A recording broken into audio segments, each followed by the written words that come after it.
Hello everyone. Now we will continue chapter 8 of Hindi grammar book. So students, last video में हमने discuss किया था कि सर्वनाम क्या है.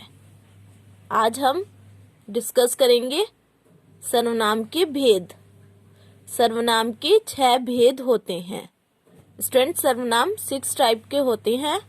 फर्स्ट है आपका पुरुषवाचक सर्वनाम, सेकंड है निश्चयवाचक सर्वनाम, थर्ड है अनिश्चयवाचक सर्वनाम, फोर्थ है प्रश्नवाचक सर्वनाम, फिफ्थ है संबंधवाचक सर्वनाम और लास्ट आपका 6 है निजवाचक सर्वनाम.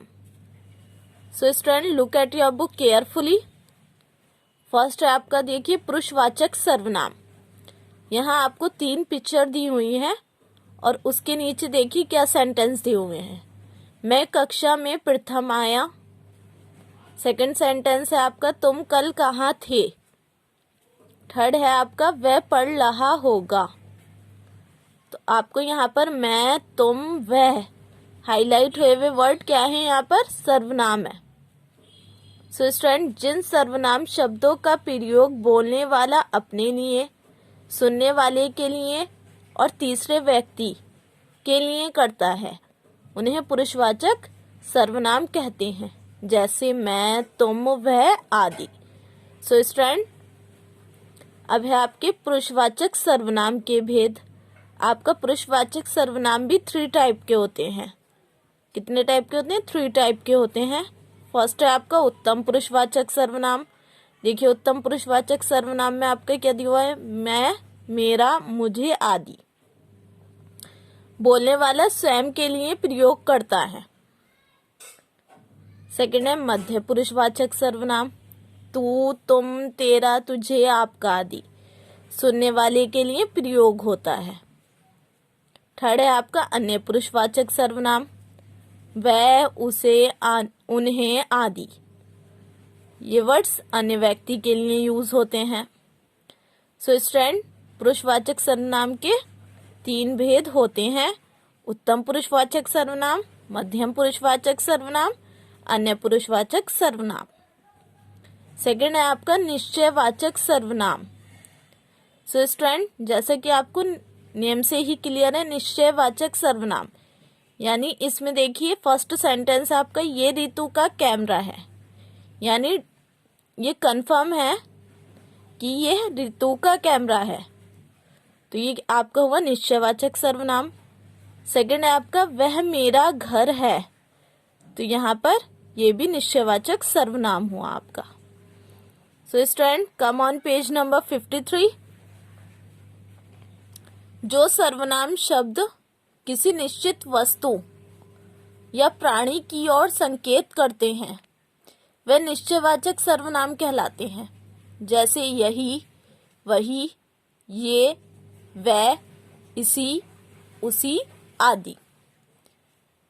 नेक्स्ट है आपका अनिश्चयवाचक सर्वनाम. देखिए, सेंटेंस में आपको क्या दिया हुआ है? बाहर कोई आया है और सेकंड पिक्चर के नीचे आपका सेंटेंस है, मेरी आंख में कुछ गिर गया है. सो स्टूडेंट, देखिए इस सेंटेंस में बाहर कोई आया है, कोई और सेकंड में कुछ हाईलाइट हुआ हुआ वर्ड है, यानी यहाँ पर कंफर्म नहीं है. बाहर कोई आया है, कोई आया है, लेकिन ये नहीं पता कौन आया है. सो स्टूडेंट, कंफर्म नहीं है, इसलिए यहाँ पर ये हुआ अनिश्चयवाचक सर्वनाम. सेकंड में आपका है, मेरी आंख में कुछ गिर गया है. कुछ कोई गिर गया है, लेकिन ये तो नहीं पता कि क्या गिरा है, तो यहाँ पर भी आपका क्या होगा? अनिश्चयवाचक सर्वनाम. किसी अनिश्चित वस्तु या प्राणी के लिए प्रयोग किए जाने वाले शब्द अनिश्चयवाचक सर्वनाम कहलाते हैं, जैसे कोई, कुछ, किसी आदि. सो स्टूडेंट, फोर्थ है आपका प्रश्नवाचक सर्वनाम. देखिए, पिक्चर में आपको दिया हुआ है, फर्स्ट पिक्चर के नीचे सेंटेंस, तुम कौन हो, और सेकंड है, तुम किससे मिलना चाहती हो. सो स्टूडेंट, यहाँ पर क्वेश्चन पुट अप किया गया है, यानी क्वेश्चन पूछा गए हैं, तो ये हो गया प्रश्नवाचक सर्वनाम आपका. प्रश्न पूछने के लिए प्रयोग किए जाने वाले शब्द प्रश्नवाचक सर्वनाम कहलाते हैं, जैसे कौन, किससे, क्या, किसका, किसे आदि। अब नेक्स्ट है आपका संबंधवाचक सर्वनाम। संबंधवाचक जो एक दूसरे से रिलेटेड हो सेंटेंस। देखिए, जहां मेट्रो स्टेशन है वहां मेरा घर है, तो ये एक दूसरे से कनेक्ट हो गए, तो ये होगा संबंधवाचक सर्वनाम। सेकंड है जो मेहनत करेगा वे अच्छे अंक पाएगा, तो ये भी आपका क्या हुआ, संबंधवाचक सर्वनाम। So student, turn over the page, come on page number 54। जो सर्वनाम शब्द किसी वस्तु, व्यक्ति या घटना का दूसरे से संबंध प्रकट करते हैं उन्हें संबंधवाचक सर्वनाम कहते हैं। जैसे वहां, जहां, जो, सो, जिसने, उसने, जैसा, तैसा आदि। सो स्टूडेंट, लास्ट है आपका निजवाचक सर्वनाम। देखिए पिक्चर में आपको क्या सेंटेंस दिए हुए हैं नीचे। आज से मैं अपना काम खुद करूंगा। सेकंड में दिया हुआ है, देखिए, हाँ नोबिता, तुम्हें अपना काम स्वयं ही करना चाहिए। सो स्टूडेंट, जिन सर्वनामों का प्रयोग कर्ता अपने लिए करता है उन्हें निजवाचक सर्वनाम कहते हैं।